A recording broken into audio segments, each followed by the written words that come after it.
que haja cura essa noite. Nós oramos, ó Deus, para que as pessoas que estão nas suas casas, que estão online, que elas sejam visitadas nessa noite pela intervenção do Senhor. Que nessa noite, meu Deus, em nome do seu Filho Jesus, lares sejam alcançados, vidas sejam alcançadas para a glória do teu nome.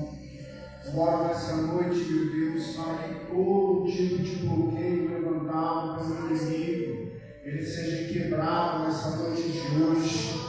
Eu oro nessa noite, meu Deus, para que o Senhor Deus possa visitar cada pessoa, abrindo o entendimento dela, Senhor, sobre a tua palavra, abrindo o entendimento de cada pessoa, Senhor, para que possa conhecer verdadeiramente como o Senhor é, para que cada vida, Senhor, possa vencer tudo aquilo que tem estabilizado ela fora dos teus caminhos e fora da comunhão com o Senhor.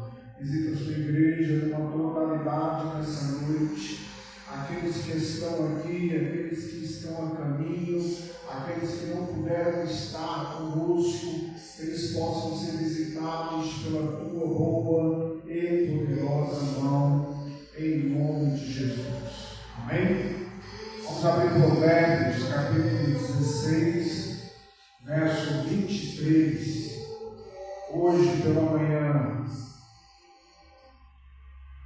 ministrei uma breve palavra sobre palavras que curam, e nós estaremos dando uma sequência de ministrações sobre palavras que curam, para que vidas possam estar se deleitando naquilo que Deus faz. Quando a palavra é dita sobre cura, hoje em dia, a cura ela não está só a área física, a cura está na cura dos relacionamentos, cura dos traumas, cura do físico, algum órgão esteja enfermo, cura na saúde mental, que é um tema muito falado hoje, e não é por moda, mas é um tema que realmente existe e precisa do socorro do Espírito Santo, amém? Diz assim a palavra do Senhor, Provérbios 16, versos 23 e 24. O coração do homem sábio educa sua boca, e a seus lábios adiciona a instrução. Palavras agradáveis são como o favo de mel, doce para a alma e cura para o corpo. Verso 25, para completar. Pode existir caminho que parece certo à pessoa, mas no final é caminho de morte. Provérbios do rei Salomão fala a respeito de áreas que são bem profundas. Nessas áreas que são bem profundas, o verso 25, que é um verso muito conhecido, fala que muitas pessoas estão em um determinado caminho, como qualquer outra pessoa, elas não conseguem enxergar qual é o seu futuro, seja daqui 5 minutos, seja daqui 1 hora, seja daqui 1 mês. A gente pode até, muitas vezes, planejar ou até mentalizar. A gente pode fazer planos e dizer, amanhã eu farei tal coisa. A gente pode dizer, daqui um pouco estarei fazendo isso ou aquilo. Mas existem caminhos em que pessoas estão nele, e estes caminhos estão levando essas pessoas para a morte. E essas pessoas não estão enxergando que existem caminhos que claramente estão levando para a destruição, claramente estão levando para a morte. Mas nessa noite, eu, além de ressaltar esse verso 25, pois o período em que eu estava nesse dia preparando essa palavra para ministrar, eu fui muito tocado pelo verso 23 e 24, mas o verso 25 também saltou o coração, porque há pessoas que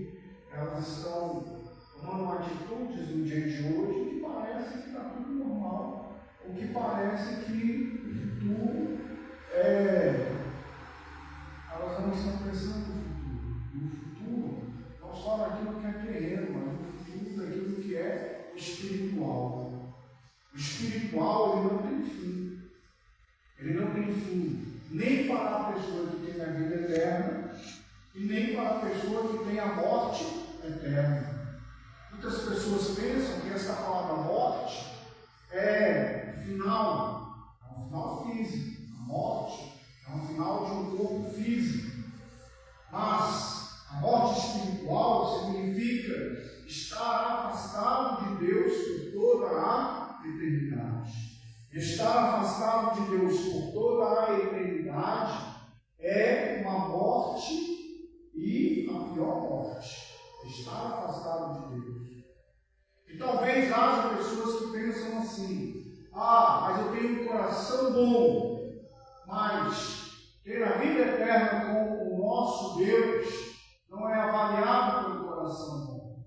É avaliado por aquilo que você consegue pagar para ter a vida eterna. E a Bíblia diz que nenhum de nós consegue pagar para ter a vida eterna. Por que é que nós não conseguimos pagar para ter a vida eterna? Porque o preço de vida eterna é muito alto. É tão alto que nenhum ser humano, por mais bonzinho que seja, ele não consegue pagar. Ele não consegue executar o pagamento para que ele tenha a vida eterna. Mas a Bíblia fala que Deus deu o seu Filho unigênito para que todo aquele que nele crê não pereça, mas tenha a vida eterna. Então o preço pela vida eterna, ele já foi dado pelo nosso Deus, através da vinda do seu Filho Jesus. E Jesus é o único capaz de pagar o preço para ter a vida eterna. Não ele, porque ele já tem a vida eterna, Jesus. Ele, quando ressuscita pelo seu próprio poder, ele ressuscita para ser o primeiro que experimentou a morte espiritual, mas ele experimentou como o primeiro homem a vencer a morte espiritual, para que as demais pessoas que nele crêem passem a ter essa vida eterna. Mas enquanto nós estamos aqui na terra, em um corpo que é perecível, nós enfrentamos situações, e essas situações, muitas delas, elas são adversas. Situações de enfermidade, situações de problemas no relacionamento, situações de conflitos. Há lares hoje que estão destruídos, há casas hoje que elas estão indo de mal a pior, justamente por questões de enfermidades na área do relacionamento. Muitas delas voltadas para as palavras. E como eu disse, palavras que curam, significa que Deus está querendo promover uma mudança dentro dos lares, para que nós venhamos mudar a vida de forma individual, e à medida que nós estamos mudando a nossa vida individual, nós mudamos o nosso relacionamento para com as pessoas. Em algumas ocasiões em que eu, não só na área de aconselhamento pastoral, mas em algumas ocasiões na área profissional, da terapia para casais, é notório que a maioria das mulheres procuram um ajuste no relacionamento, procuram um profissional, no caso um terapeuta de casais.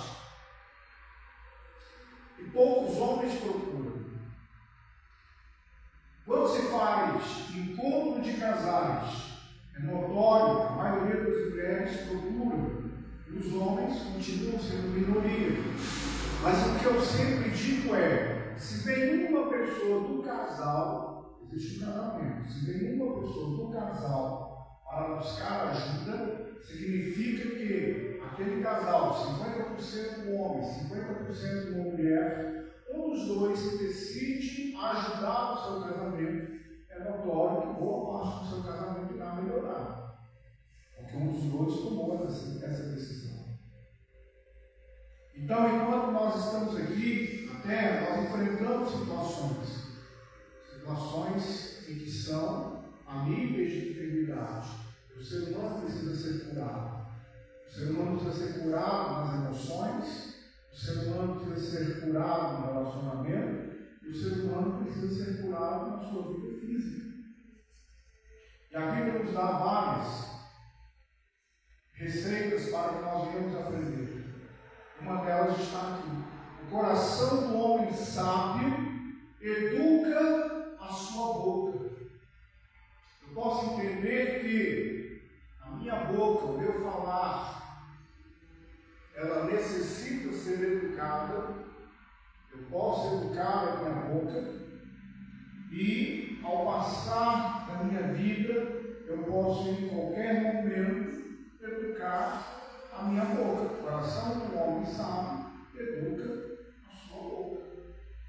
Para que a minha boca ela tome uma educação de sabedoria, eu preciso justamente disso aqui, sabedoria, o coração do homem sábio.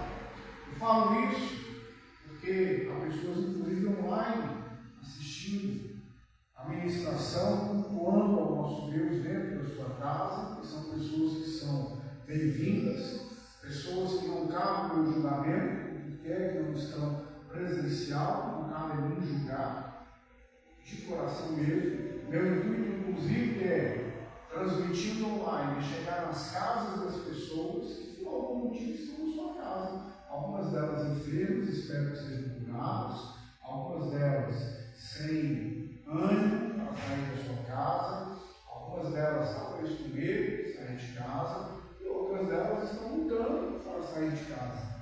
Outras estão no trabalho por escala, e talvez estejam conseguindo ouvir a mensagem, mas a mensagem ela tem que chegar até as pessoas. E quando eu falo isso aqui, pode alguma pessoa dizer assim: olha, eu já tenho tantos anos de vida, eu não vou mudar mais. E aí já é um engano que a pessoa carrega sobre si. Porque o ser humano é um ser que, seja em pequenas coisas, ele vai ter mudanças na sua vida. Ele não é um ser que fica estático. Nós somos seres em que a cada dia nós vamos aprender uma coisinha nova, e uma coisinha nova pode alterar a nossa vida. Agora, quando a pessoa toma a decisão, torna-se algo mais fácil, porque a pessoa toma a decisão. E ao tomar essa decisão, a Bíblia dá o conselho de que a sabedoria pode educar o meu falar. A sabedoria vai educar as minhas palavras.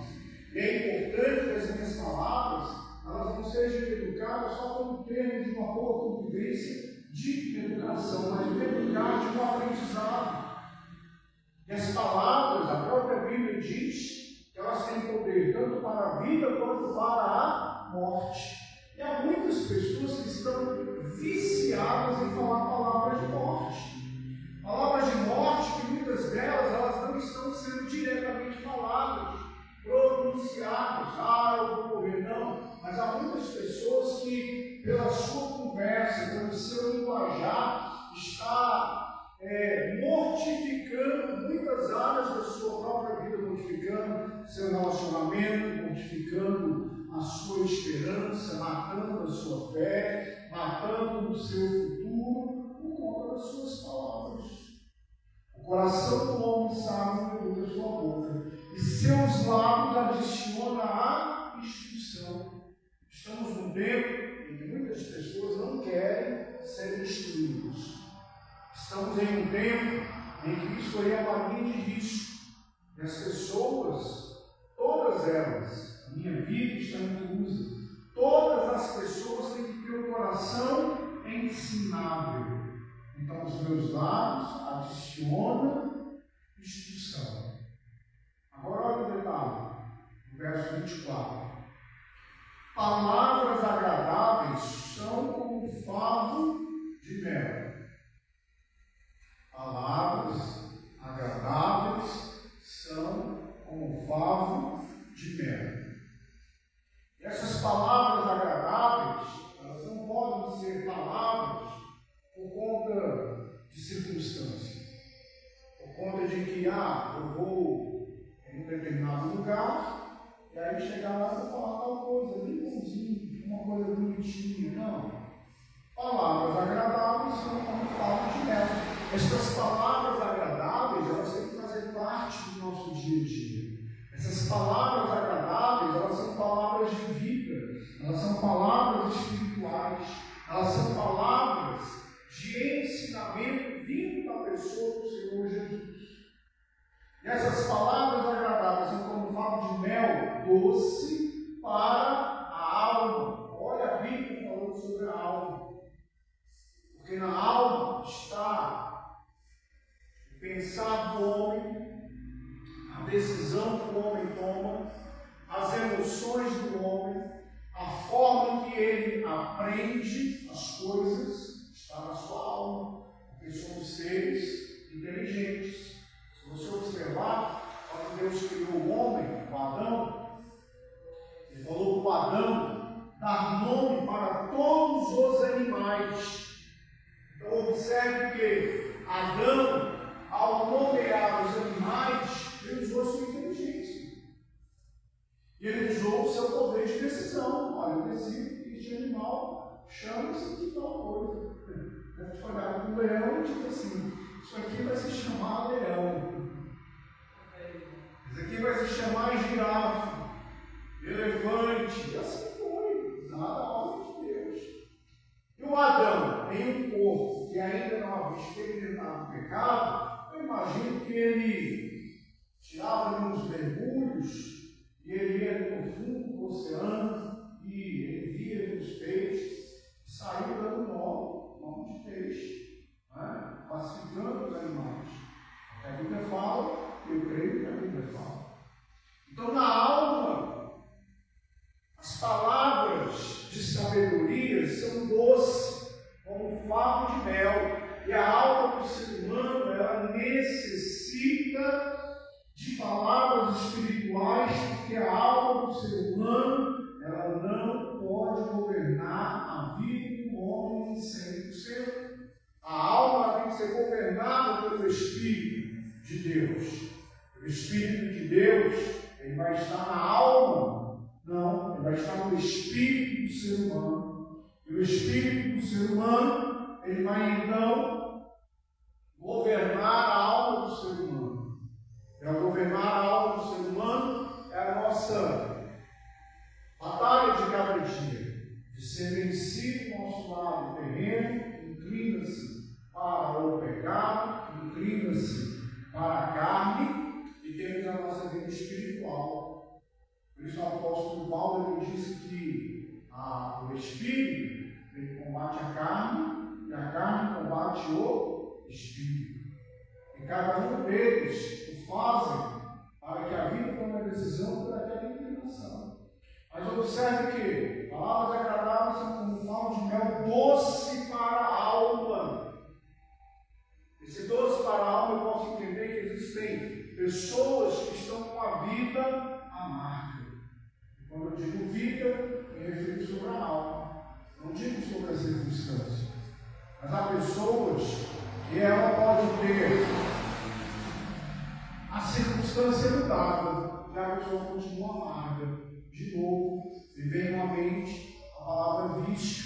Há pessoas que são viciadas em amargura. Parece que se deixar que a amargura vá embora da sua alma, a sua vida vai perecer. E é pelo contrário.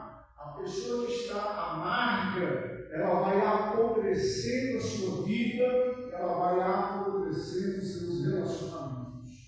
E a Bíblia aqui também fala, olha só, palavras agradáveis são como favo de mel doce para a alma e cura para o corpo. Então as palavras podem gerar cura para o corpo. As palavras podem e geram cura para o corpo. Uma palavra espiritual, ela vai gerar fé. E a fé que a pessoa vai receber, ela vai clamar a Deus, vai orar ao Senhor. E ela vai crer. Ela vai crer. E através da sua fé, e através da ação sobrenatural de Jesus, através da sua fé sobrenatural e de uma ação sobrenatural, o milagre ocorre. Então o corpo, ele recebe cura. Existem curas do corpo que são de origem da alma, chamadas psicossomáticas. Por quê? Porque a alma do ser humano, ela canaliza poder, ela canaliza energia. O nosso ser, ele trabalha com algo chamado ânimo, que significa algo parecido com a animação do nosso dia a dia. A pessoa está animada, é uma força psíquica. E nessa força psíquica, essa força ela começa a canalizar em regiões da vida da pessoa. Então essa força psíquica, ela precisa ter um ciclo. Este ciclo, por exemplo, uma pessoa que é ferida na alma, essa pessoa precisa liberar essa ferida, porque essa ferida, ela canaliza dentro da pessoa a força psíquica, e essa ferida vai adoecer a pessoa. E uma hora, essa doença ela pode não ser só na alma, essa doença ela pode irradiar para o corpo da pessoa, ela pode trabalhar em órgãos desta pessoa e essa pessoa adoecer. Então a cura pela palavra, ela vem porque a pessoa crê naquela palavra dada pelo Senhor Deus. Certa ocasião, Jesus, quando ele estava ministrando uma palavra um pouco mais dura, ele olha para os seus discípulos e pergunta a eles se eles também não iriam sair junto com o povo, porque alguns ali estavam desistindo de seguir Jesus. Algumas pessoas desistem de seguir Jesus. Essa historinha de que Deus sabe, conhece seu coração, conhece o coração de todo mundo. Aí tem gente que desiste de Jesus e fala assim, mas Deus sabe. Deus sabe, é real mesmo, Deus sabe. Só que você também tem que saber que se você está desistindo ou desistiu de Jesus, só Ele tem palavras de vida eterna. Você está colocando a eternidade por algo que é passageiro. Não é? A gente está colocando a eternidade por uma garrafa de uísque. Trocando a eternidade por um vício. A gente está trocando a eternidade por um vício. Igual você vê aqui na mensagem, vício. Não só o vício agora é químico. O químico exterior, não é? Porque a química, ela trabalha no nosso corpo. A química, ela faz parte do nosso ser. Nessa química que faz parte do nosso ser, essa química, ela, muitas vezes, o vício, né? Vou dar uma ilustração aqui. A pessoa que é viciada em amargura, igual eu citei aqui, vai trabalhar no seu corpo com a química, voltar para isso aí. Essa química vai trabalhar contra o corpo daquela pessoa, viciada em amargura. Vai gerar alguns tipos, até mesmo de hormônios, que vão trabalhar contra a vida daquela pessoa. Tanto é verdade que, se você observar que aquelas pessoas que já estão tendo uma vida profissional de amargura, vida profissional de amargura é aquela pessoa, né, que já vai estar trabalhando com amargura todo dia, 8 horas. Trabalho de CLT. Você trabalha onde? Lá na amargura.com. Na amargura.com que a pessoa trabalha lá 8 horas diárias. Daqui a uns anos, a pessoa nem aposenta da amargura, quer trabalhar até o final da vida. Você vai olhar para a cara da pessoa, tem gente que a amargura já está desenhada no rosto da pessoa. Você olha para a pessoa e fala assim, está tudo bem. Tá, a pessoa diz, não, você está, né? Mas você vê que tem uma amargura nas expressões da pessoa.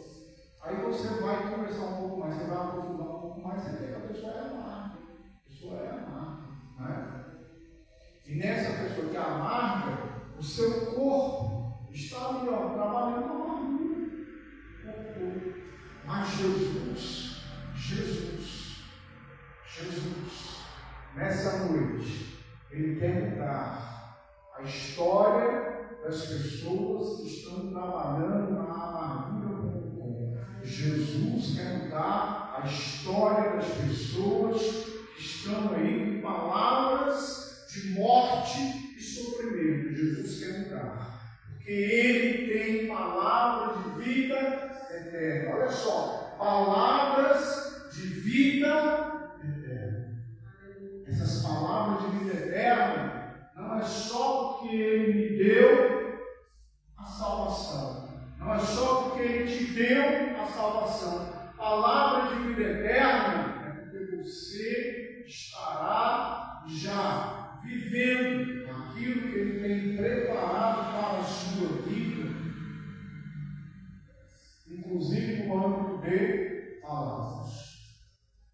Então, palavras agradáveis, doce para a alma e cura para o corpo.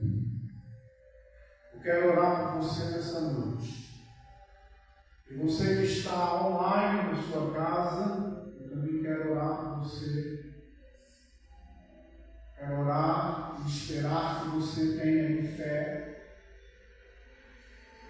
Não receba essa palavra que eu disse, inclusive, sobre a amargura como uma crítica. Não é uma crítica, é um alerta, é uma verdade, é um chacoalho para que você mude. A amargura não vai lhe dar nada. Nada.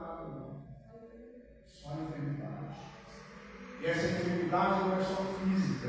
A amargura destrói relacionamentos, afasta pessoas do amargo. O amargo, ele vai se isolando. As pessoas não têm prazer de estar do lado de uma pessoa amarga, porque só vai ouvir palavra cheia de amargura.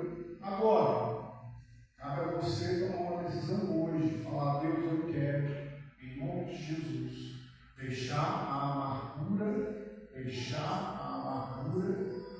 eu quero palavras de vida eterna. Palavras de vida eterna. Pai, nessa noite eu oro para que haja cura. Eu oro nessa noite para que haja cura nos relacionamentos. Eu oro nessa noite para que haja cura, Senhor, nas vidas. Eu oro nessa noite para que haja cura sobre o corpo, sobre o físico, que a enfermidade bata em retirada, que o câncer desapareça, que a depressão desapareça. Eu oro nessa noite em nome de Jesus. Em nome de Jesus, para que o diabetes desapareça. Eu oro em nome de Jesus para que a pressão ela seja normalizada, que as doenças dos ossos desapareçam. E a pessoa nessa noite que estava até minutos atrás vivendo uma vida de amargura, nessa noite receba a cura nos seus ossos, receba a cura, porque somente Ele, Jesus, somente o Espírito Santo pode entrar nos ossos e gerar uma cura completa. Gerar uma cura completa. Em nome de Jesus.